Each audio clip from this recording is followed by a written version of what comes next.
શ્રીમદ ભાગવતજી ના પ્રથમ સ્કંદ અને પ્રથમ અધ્યાયની શરૂઆત જે શ્લોક છે એમનો છંદ છે શાર્દુર વિક્રીડિત છંદ.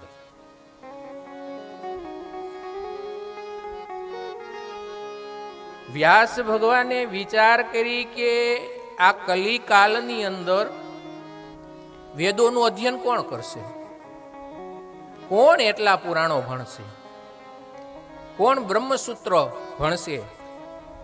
એવા કોક શ્રી વલ્ભાચાર્ય મહારાજ જેવા હોય કે બ્રહ્મસૂત્રની ઉપર પણ પોતે ટીકા લખી હોય, વેદોનું અધ્યયન કર્યું હોય અને પોતાનો મત સ્થાપ્યો હોય. આપણી જેવા પ્રામર જીવ શું કરવાના છે? વ્યાસ ભગવાનને ખબર હતી. એટલે એ વેદોનો જ સાર, બ્રહ્મસૂત્રોનો જ સાર આ શ્રીમદ ભાગવતજી છે. શ્રીમદ ભાગવતજી એ વેદોનો આકાર ગ્રંથ છે. વેદને કોઈ સમજી ન શકે. કોઈ બ્રાહ્મણ આપણા આંગણે આવ્યો હોય, વેદના મંત્રોનો ઘોષ કરતા હોય તો આપણને એમાં કઈ ખબર ન પડે, પણ એટલી ખબર પડે કે અદા ક્યાંક મંત્ર બોલે છે.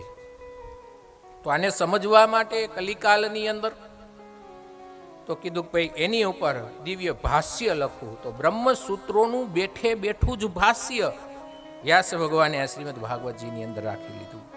બ્રહ્મસૂત્રોનું એક સૂત્ર થાતો બ્રહ્મ જિજ્ઞાસા. મારે બ્રહ્મને જાણવા છે. બ્રહ્મ કોણ છે, બ્રહ્મ કેવા છે? બ્રહ્મ સ્ત્રી છે, બ્રહ્મ પુરુષ છે.